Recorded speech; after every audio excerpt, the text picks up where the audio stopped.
Men wanted for hazardous journey, small wages, bitter cold, long months of complete darkness, constant danger, safe return, doubtful. This was the newspaper ad of explorer Ernest Shackleton recruiting crew to Antarctica aboard his ship, the Endurance. No doubt he found some tough men, for they would get trapped in the ice, and their rescue would become one of the most famous in exploration history. A century later, I found myself boarding a ship that would take me past the very spot where they awaited their rescue. But times had changed, and this was not the Endurance, but a luxury cruise ship, the MS Princendam, setting sail from Florida around South America to Antarctica and back. 66-day cruise. Now I invite you to consider the demographic that would take a 66-day cruise. The average age was 82. The average hair color was gray.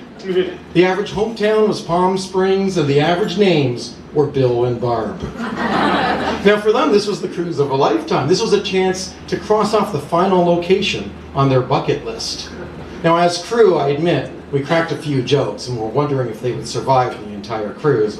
But they were wonderful, and the whole cruise was going great, and the weather was gorgeous all the way until we hit the narrow waterway separating South America from Antarctica, the Drake Passage, known for the roughest seas in the world.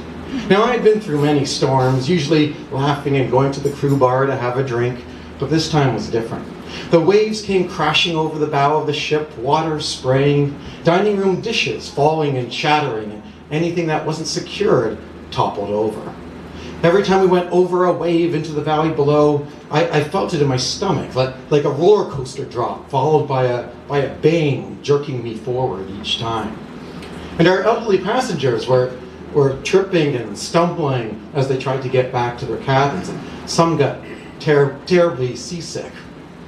And for the first time, I found myself to be scared of a storm. But the Bills and Barbs, they seemed to be doing just fine. Sure, they were stumbling, but they had smiles on their faces. They were laughing. Some of them even almost seemed to be mocking the storm.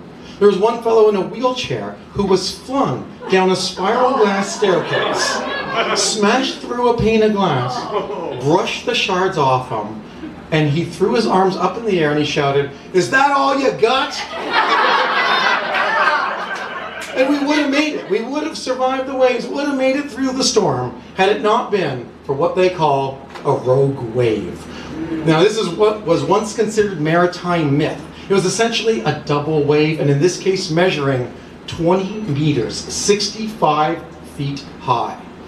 I was in the restaurant on the top deck when we went over the crest of it. And we listed so much that the furniture came tumbling down. I grabbed on with my hands to a doorway to prevent myself from falling into the windows, which were now below me, and watched as a chair came tumbling and crashed into my fingers. The captain had to steer the ship to go with the waves for a while the medical team ran around to help those who were injured. The Princendam had sustained damage and had taken on some water, and we were forced to return back to Argentina to fix the ship and to get some people to a hospital. Now the captain had to make a decision, a tough one, but the logical one. I'm sorry, ladies and gentlemen, we have to skip Antarctica. And the Bills and the Barbs, bandaged and bruised, limping, said, "No way. We are going to Antarctica." And the captain was surprised. He didn't know what to do about this sudden potential of a senior citizen mutiny. And so he decided to put it to a vote.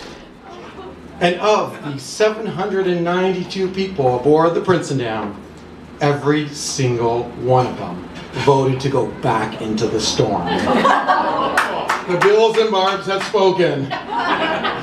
And so we secured anything and everything that could move. We tightened all the hatches, secured all the watertight doors, and we headed into the storm. And we were all to go to our cabins and lay down on our beds for safety as the hull of the ship smashed over and over against the ocean, all through the day and into the night. and I lay there trying to sleep, and finally, sometime in the middle of the night, I was able to fall asleep. When I woke up in the morning, everything was calm and tranquil. And I got up and I pulled open the little curtains where my portal was, and instantly I was blinded by the sun.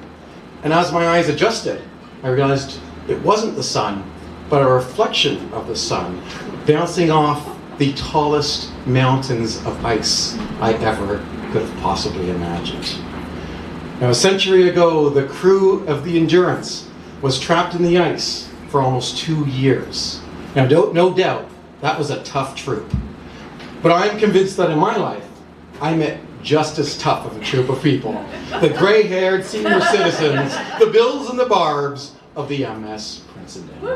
Thank you.